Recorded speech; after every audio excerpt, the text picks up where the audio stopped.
Keeping it real with Jac Ral.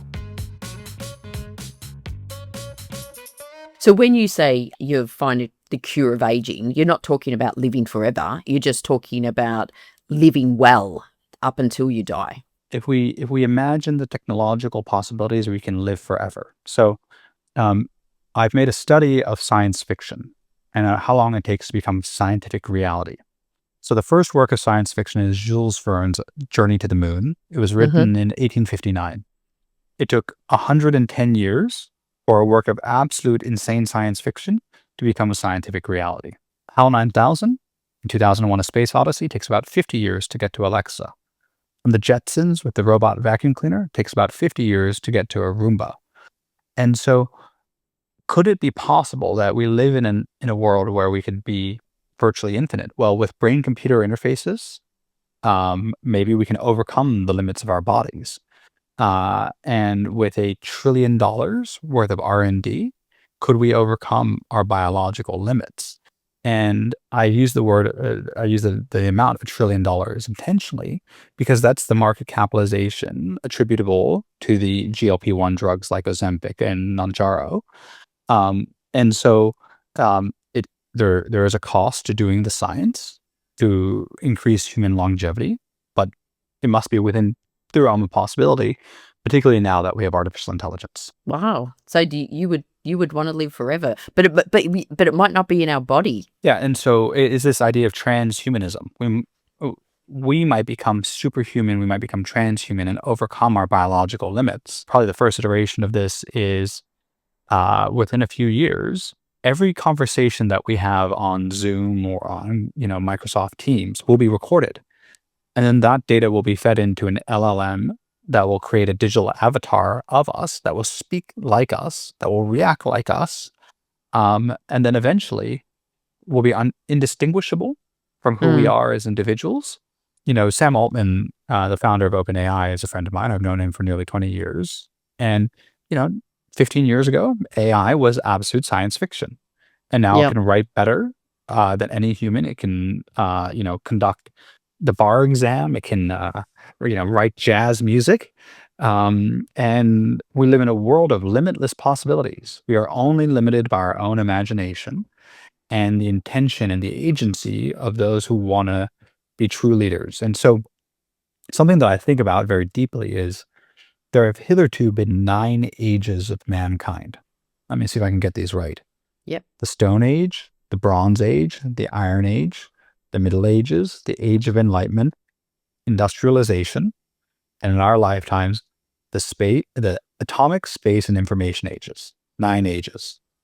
But to say that we live in the information age, PC on every desk, the information superhighway, it feels very Bill Gates 1980s. It feels almost outdated now. So I ask you the question, what do you think the next age of mankind will be? And I think we only have 2 options. We either live in the artificial intelligence era, where the machines win and humans become an inferior and an irrelevant species, or we live in the enhanced age, where technology enhances the human condition, that human beings become almost superhuman through the integration of technology, and we overcome our biological limits and overtake the machines and always remain the superior species. And you're right. Like things are moving so quickly. It's like you talked about before 25 years ago, the internet wasn't even here. I remember when the internet came out, we had to train people how to use the internet. And if someone had said 3 years ago what we would all be doing on AI, like they go, you will be doing this in a few years, I don't think most people would believe what we could be doing with AI right now. Yeah. And my grandmother passed away last year, nearly 100 years of age. And in her eulogy, I talked about the arc of her life. She was born just after the Wright brothers first flew. She could have, as a child, could not have imagined ever flying in an airplane, right? It was experimental. It was so expensive. It was so glamorous. Even in her 20s and 30s, it was something that only movie stars and millionaires did, right? And then, the jumbo jet came. the 707 and the 747. She went from an era of the Wright brothers flying to seeing men land on the moon, and then flying regularly on her own. And that amount of human progress in just 100 years is mind-boggling. It's only really 60 years from the Wright brothers to the landing on the moon. And right now we're at that moment in artificial intelligence. We're at that moment in human enhancement. And these are going to be the largest industries of all time. And I think human enhancement will actually be larger than artificial intelligence, because healthcare is extractive of all the profits of capitalism. So as human beings, when we have excess money, what do? We try and become healthier, right? We go to the gym, we spend more money on medical procedures, we spend more money on cosmetic procedures. And I believe that the addressable market for the human enhancements products, for which we are the principal advocates of, will not be measured in billions or trillions of dollars. They'll be measured as a function of GDP. There's certainly a lot of food for thought you're giving us, Aaron. I'm loving it. We're going deep. I didn't realize we'd be covering so many, going from fried rice and to where we are now. But it is, I've been, and I think maybe it's because I knew I was interviewing you. It's sort of been on the back of my mind, and I've been, the start of the year I had a bit of a healthcare with pre-cancer detected. So it was, I guess health's always been important for me. Like I've always trained and worked out and tried to eat relatively healthy, even more so now. And it's got me thinking, let's take me, for example. I'm a 58-year-old woman. I'm relatively fit. I could go out and run 10Ks if I wanted to, not very fast, but I'm fit enough. But with this focus I not only want the next 10 or 20 years to be I'm going to say the best is in physically being able to do things, because now I've got time on my hands, I'm financially free, but I want the last 20 years to be really good as well. I'm not saying any medical advice, but what would someone like me do if I wanted to go, I want to think about how I could, we talk about taking supplements or vitamins to make things better, but in this whole longevity, what would you recommend? Well, I never make individual recommendations because although I am a doctor, I am a PhD, not an MD. But I would say that health optimization is truly an individualized journey, and one that, if you stretch your imagination, is well within the realm of possibility. Like, I don't know off the top of my head, but the women's 60s master world record for the mile is probably well under 5 minutes. And that is a time that even most teenagers couldn't do. And so the scope of human possibility is almost limitless. And the phrase I like to use is that miracles happen more often than we expect, not because there is magic in the world, but it's because of a limitation of our expectations. And as we raise up our expectations, more and more miracles happen. You could write a little quote book. You've got a nice few quotes between you and your grandparents. Well, it is a good fortune of the life that I've led that, I know we're doing a mostly audio podcast, but I'm sitting here in my library in New York City, and, there's thousands of books that surround me, most of which are about philosophy. So, journalists interview me, and they always are a little surprised. They say, you don't sound like a sports fan. You don't sound like a sports administrator. And I say, I'm not. I'm a philosopher by training. And my job is to imagine how the world should be. And the unique privilege that I have is that I'm also an entrepreneur, and I know how to translate those ideas into reality. I built 10 companies. I've had, a glittering career over the last 20 years, and I enjoy this translation of ideas into reality. But I always say that everything was built by someone. When we think of even the most basic concepts of our lives, like human rights, the term human rights was invented by Eleanor Roosevelt in 1947. She just made it up. And acting with intentionality and a good business plan, we can do anything, right? And, because I've seen it, I've witnessed it firsthand. I've seen the rise of artificial intelligence made by my friends over the last 20 years, going from absolute quackery to scientific reality. And I believe the same can be done in human enhancement. We can fundamentally overcome our biological limits. Yeah. I can't see the books in your library, but I have been drawn to some photos that are behind you. What's tell me about one of them. Like, is there one of two women, the black and white one? The black and white one is me and my best friend on a train. Oh, but, right. this one, Sorry, it's two women. I thought it was two. no, no, but the one over there is me with Peter Thiel on holiday in Namibia 12 years ago.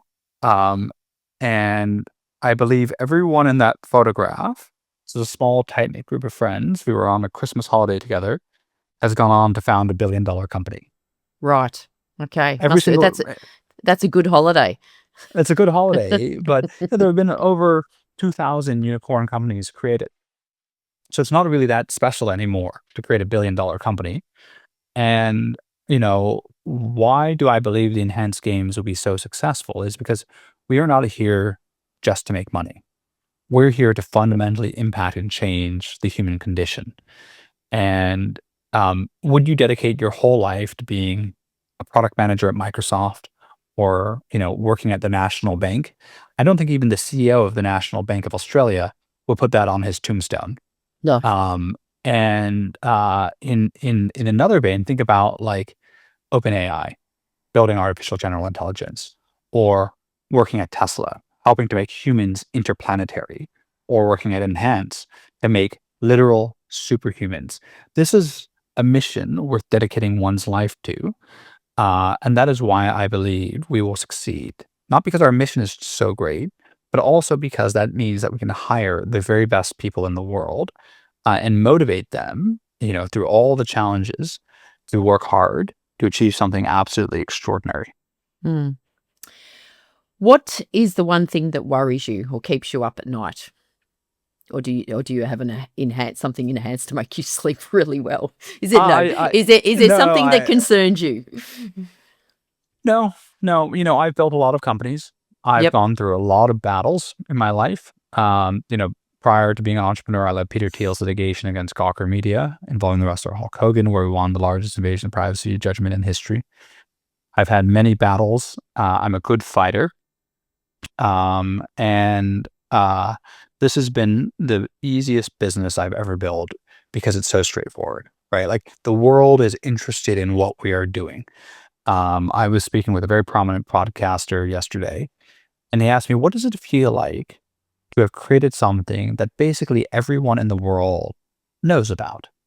I thought that's really interesting. I've never thought about it that way, but it's very strange. I sit in my office here in New York, not feeling any different from the person that I was 2 years ago, right? It's the same house, it's the same computer, it's the same set of AirPods that I wear, right?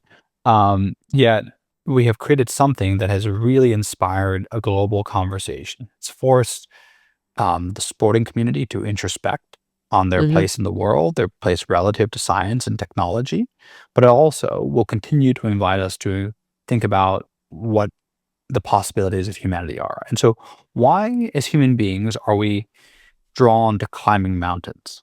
Why are we drawn to exploring the high seas and to the skies? Because it shows us that our limits are artificial, that we can do even more than we've ever expected. And that is why we put mountain climbers and explorers in that special pantheon of men. And we're doing the same thing for sports to say that there is, in fact, another level of human performance, another level that we can step up to and become truly extraordinary. Yeah. Okay. Final question, Aaron. Actually, I've got a special question at the end. But is there anything I have not asked you that you would like to share? I have had thousands of media interviews. I probably average about 2 or 3 a day, and I've been doing this for 2 years now. And some days I do 5 or 6. And journalists tend to be very similar, except for French journalists. French journalists always ask me these very deep questions about, like, do I believe in God? Would I like to live forever?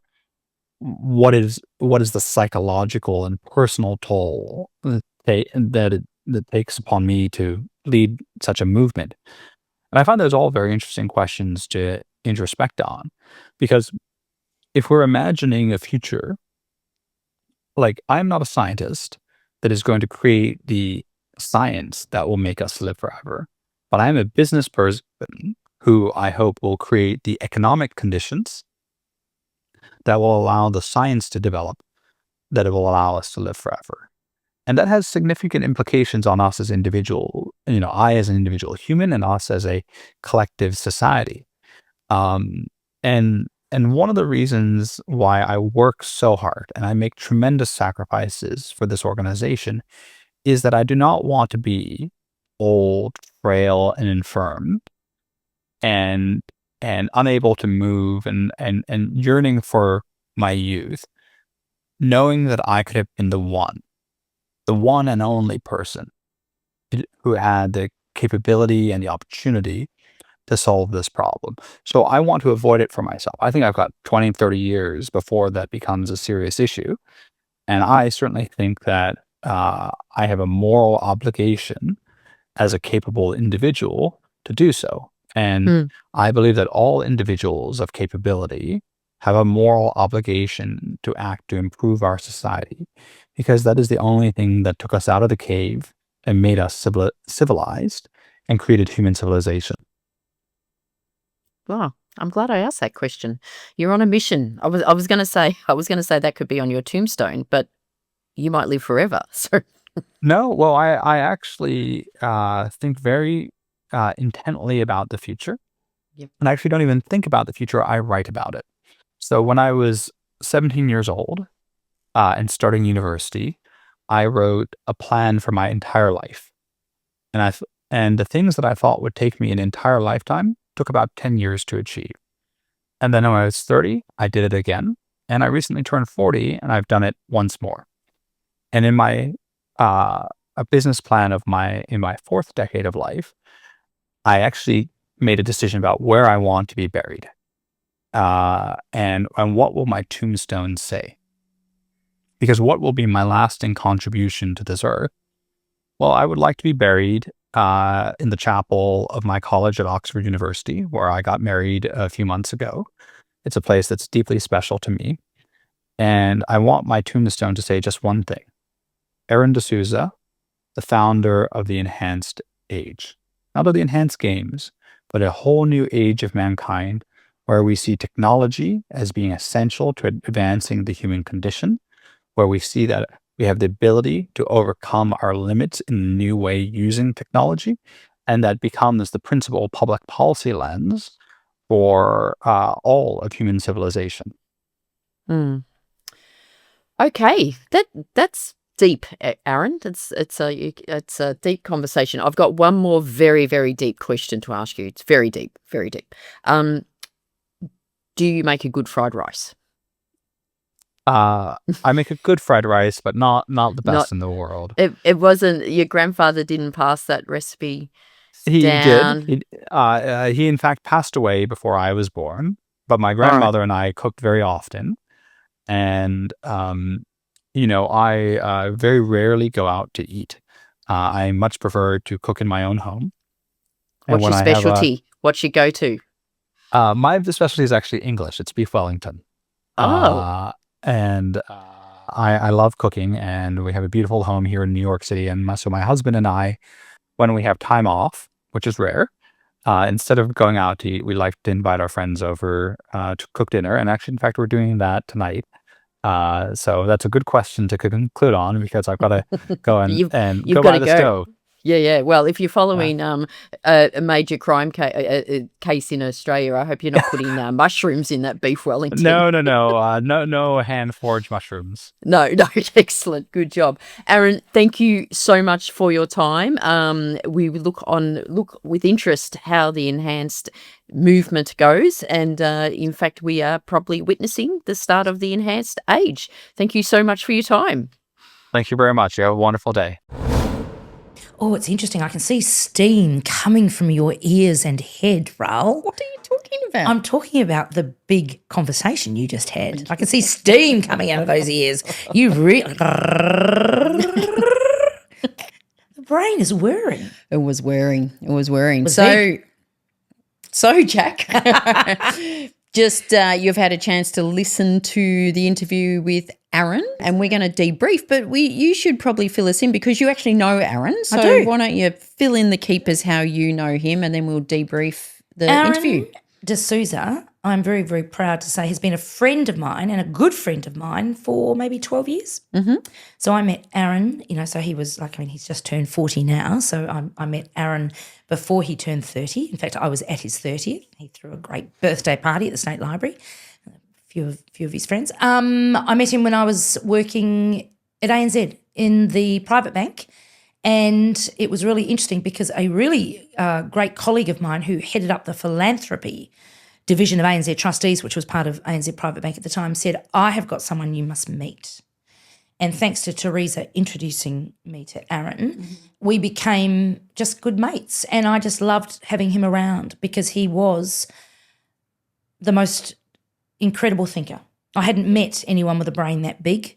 Yeah. And as soon as I met him, I then wanted to introduce him to so many people and then be around so I could hear the conversation. And I did that a number of times. I invited him to a lot of private bank events. And then we became friends. We had lunch together maybe 6 weeks ago when I was in New York. Mm-hmm. Every time I speak to Aron, I learn so much. He challenges my thinking. He makes me want to grab him for 24 hours and just listen and talk. And I'm a bit excited by what he's doing with the enhanced games. Yeah.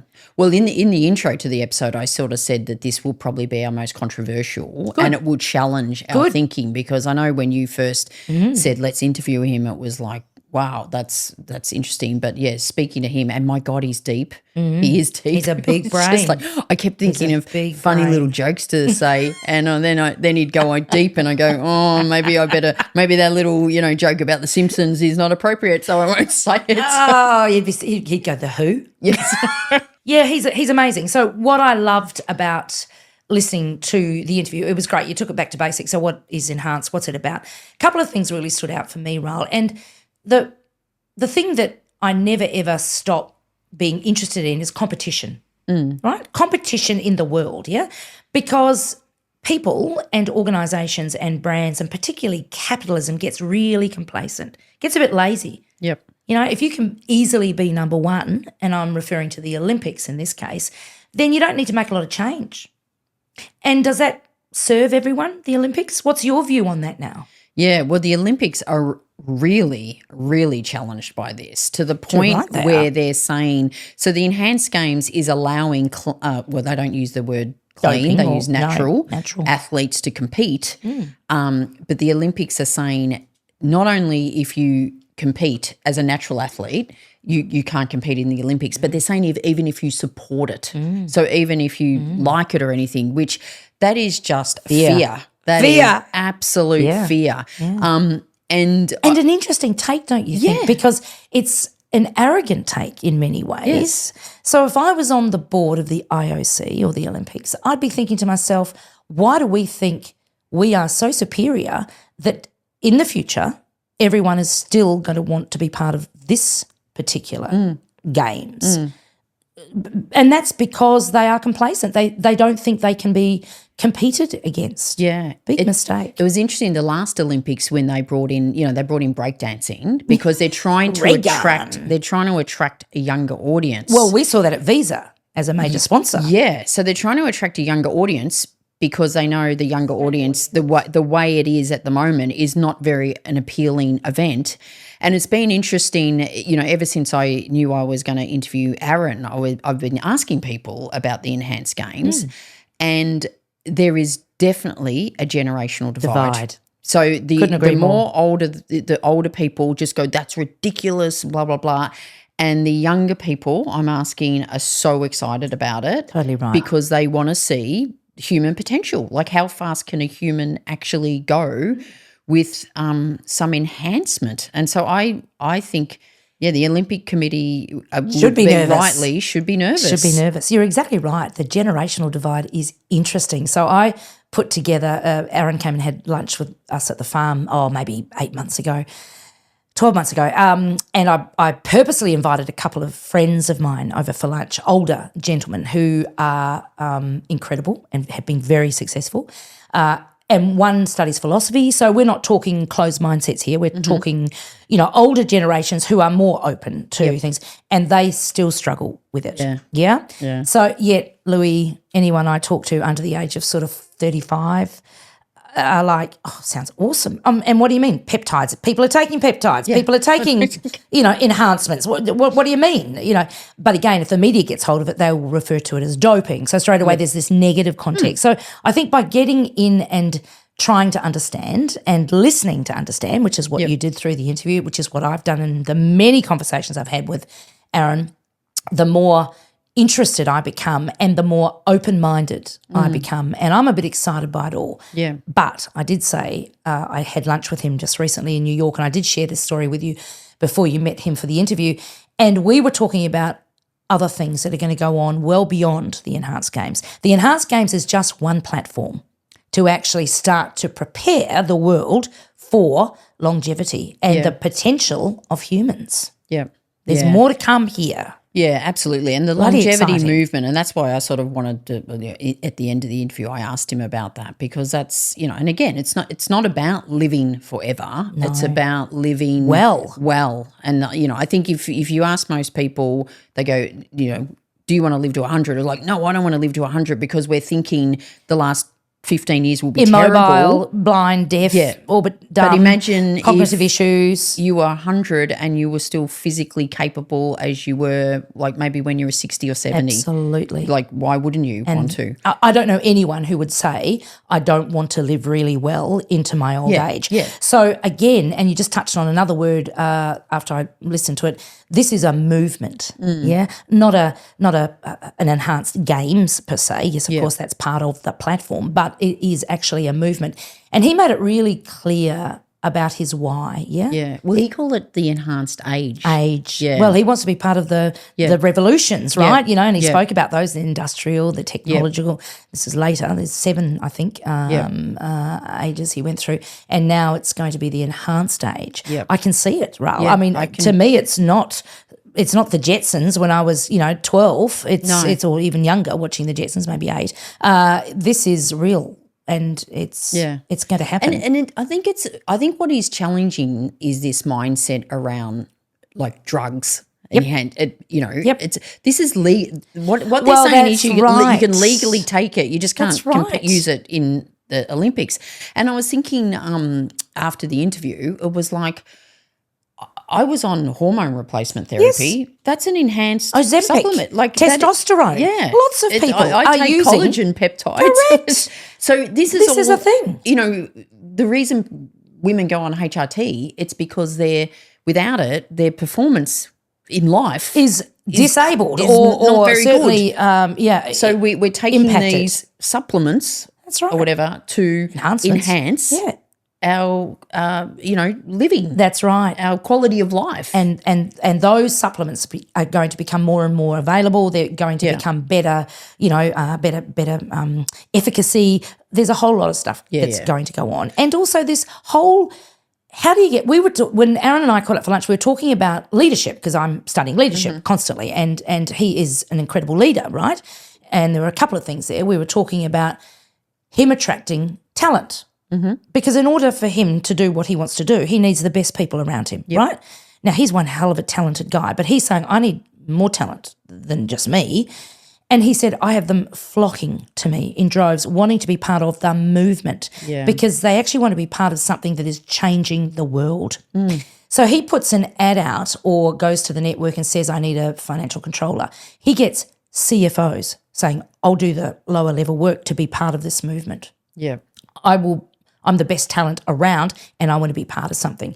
And it made me think again about leadership. And if you're a leader listening to this, you have one major focus, and that is to attract, develop and retain talent. That will be your competitive edge, nothing else, quite frankly. That's the most important thing. And that's exactly what he's doing as a leader. Yeah.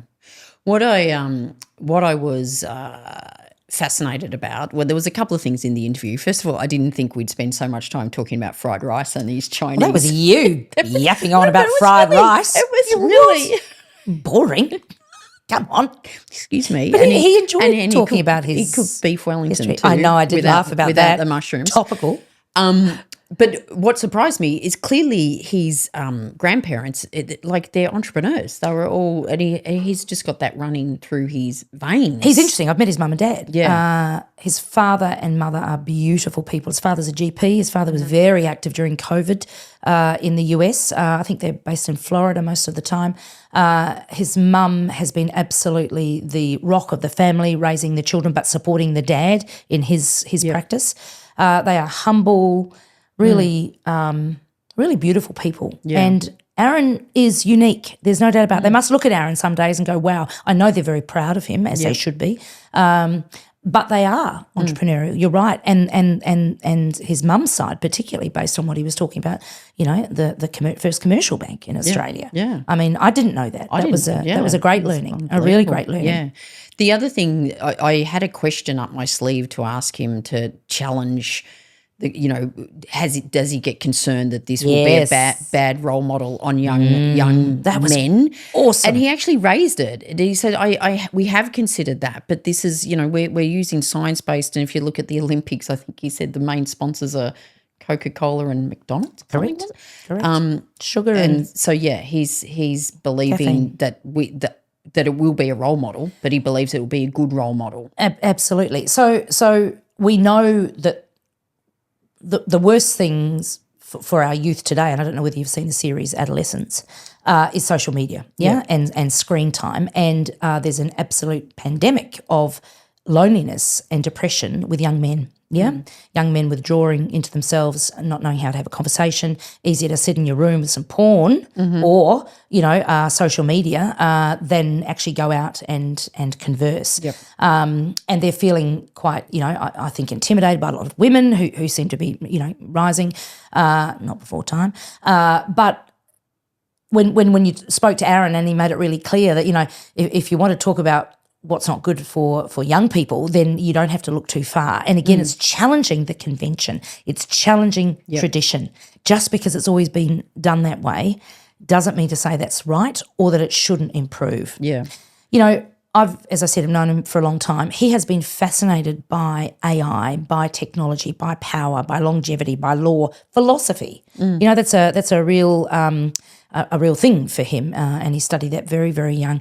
And it's very much about what it means to be human, all the good stuff, but also all the bad stuff, all the stuff that affects us and how he can make a difference to that going forward. So, there's definitely plenty of money to be made. I mean, but I don't ever get a sense he's chasing the money. I've known Aron for a very long time. He's been wealthy for a very, very long time from a very young age. No. This isn't about money. It's about a purpose. Yeah. A real purpose. And there's no doubt that he will make money and it's a business model. But also the fair thing is that they're paying the athletes, which the Olympic Committee don't do. Absolutely, so they're not only they paying don't. the athletes to compete. So Correct. Every athlete that competes gets paid, but the prize money. And I mentioned the James Magnuson interview with Mark Boris. Yeah, thank you. Yeah. And we'll put that in the show notes because I listened to that and it was a really, really good insight into why athletes would do it. Yeah. And what and I think James said he came about it, he said, if someone offered me $1 million, I'd consider it. And then they said, well, yes, the prize money's Is $1 million. And he said he thought it was $1 million Australian and it was $1 million US. US, even better. But what he said is he still has to train really hard. It's not like I think in the podcast interview he goes, I don't go from sitting on the couch to taking enhanced supplements 2 days before and then turn up and swim. He literally said he has to compete as hard as he has ever done. And the enhancements come right at the end. Yeah. Like it's not they're taking it the whole way through. No. It comes right at the end, and the enhancement might be a case of an extra half second. Correct. And that's or a second maybe. So it goes back to what I was talking about before about talent. Aron has surrounded himself with the top medical doctors and health and wellness experts as part of the Enhanced Games. Yep. These athletes are getting more care. And if you read some of the interviews, the guy that just recently broke, because they did a little test, of course. The Greek the Greek guy, the swimmer, and his girlfriend spoke. They interviewed her, which was a really smart thing to do, actually. How's the experience been for you? She said, we've never had this much care and support like we've been given. But don't forget, the Olympics are taxpayer funded. Yeah. Okay? This is entrepreneurial backed. You know, the Olympics, I think, you know, the you get a gold medal, which everyone goes, ooh, and it then sits in a wardrobe or in a, you know, cabinet or something for the rest of your life. And you might have won, I don't know, but it's not a lot of money. And the work you've got to do and the sacrifices you've got to make. Yeah. Whereas, to your point, you could win $1 million.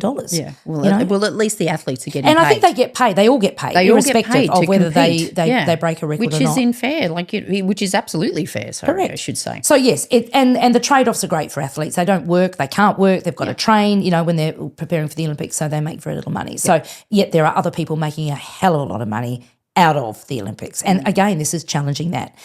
One of the things you didn't ask him. Oh yes. I just like to make this Jack point. Told me off for this. Given I'm always the one buggering up the intro of keeping it real. She said to me, don't you ever have a go at me for buggering up the intro when you forgot to ask him the key question? Anyway, Jack followed me up. Jack did my admin for me. Ral thought the key question, you know, the big clanger at the end, I was getting so excited as she said, I'm going to ask you the most important question. I'm thinking, oh, great, we're getting there, was, you know, could he make fried rice? And I nearly, you know, fell over. Choked on your fried rice. So I asked Aron this morning, early hours, I sent him a quick note and said, how do you keep it real? I think it's pretty important, right? This guy is a super brain, super smart, dealing with incredible people, living somewhat in a bubble. And he said, and I'm going to read this word for word, for me, keeping it real starts with ruthless clarity of mission. I know exactly why I'm doing what I'm doing, and I don't let distractions, trends, or politeness dilute that. Once the mission is locked, it's about doing the work consistently, visibly, and without shortcuts. I don't rely on hype or perception. I build things that stand on their own. That's how you earn trust, not by saying the right thing, but by delivering the real thing. I still reckon he keeps it real by cooking fried rice and beef Wellington, just quietly. Bloody good response though, right? Yeah, no, that's good. good. And for anyone listening, you know, our keepers are leaders. Yeah, they're all wanting to improve. That's why they're listening to us to grab, you know, tips, techniques. So just stay on the mission. Forget about politeness. Forget about what everyone else is thinking and doing. If you believe in what you're doing and you think it's going to make a difference, stay with it. Yeah, love that. All right, that's a good place to end. Okay, keepers, if you like this episode, share it, rating, 5-star rating, tell your friends, and don't forget to subscribe to Patreon if you want to get some more masterclasses. But we will see you next week. You've been listening to another episode of Keeping It Real with Jac and Ral. If you like what you've heard, don't forget to tell others about it and give a 5-star review. They may seem confident, but they really are sensitive 5-star needy souls. Yeah, right. Keeping It Real, created by Jack Phillips and Gabriel Dolan. Produced by Keelan Ferrari Brown. And this really real voiceover, spoken by Richard Phillips.